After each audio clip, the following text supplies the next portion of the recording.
get comfortable. It's time for a story. Now, let's see.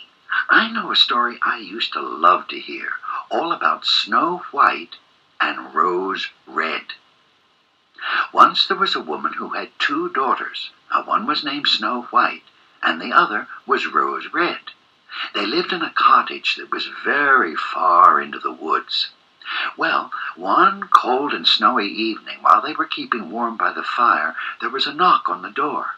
Knock, knock. I wonder who it will be, don't you?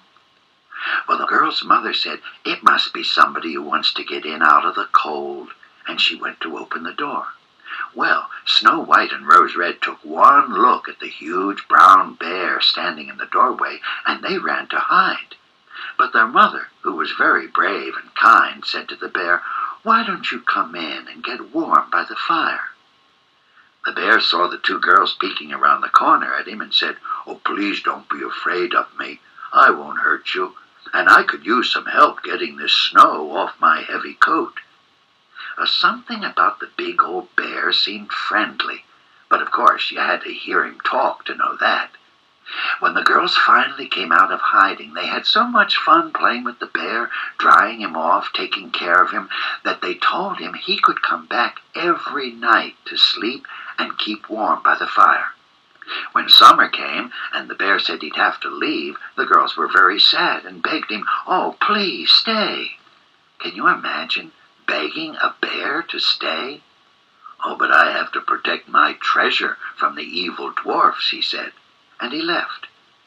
During that summer, the girls actually saw a dwarf themselves several times, and every time they saw him, he was in trouble. The first time, his beard was caught in a tree, and they had to get him out. But when they did, he wasn't nice at all. "Oh," he grumbled, "now you've cut the point off my beautiful beard." He grabbed a bag of shiny stones shimmering at his feet and stomped into the woods. Well, you can imagine that Snow White and Rose Red didn't feel too good about this dwarf. The next time they saw him, he was at the river screaming, "Help! My beard's caught in this fishing line. You must help me." So here they were again, with only one way to help the dwarf, and that was to take some scissors and cut his beard. This time the ungrateful dwarf was just as angry. He scooped up a pile of gold coins sitting next to his fishing pole, gave a mad look, and ran off mumbling to himself about his poor beard. Gee, what an unpleasant little man.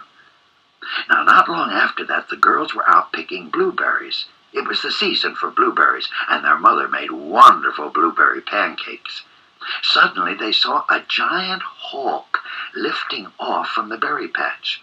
The dwarf was hanging by his shirt in the hawk's big claws and yelling, "Help me! Help me!" Well, the girls ran to the spot, reached high into the air, grabbed him, and pulled down while the hawk was trying to fly away. Luckily, the dwarf's shirt ripped, and he fell down to the ground. But he didn't act like it was lucky at all.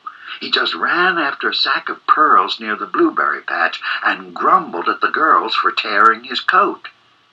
Now, just as the dwarf was approaching his cave, Snow White and Rose Red saw a huge brown bear come lumbering along the path. The dwarf was terrified and begged the bear, "Don't hurt me," he said. "Please don't hurt me." And suddenly he had a nasty dwarf thought, and he said, "Why don't you go after those two young girls instead?"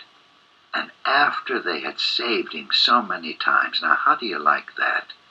Well, if this didn't frighten the girls, nothing could. But the bear didn't come after them.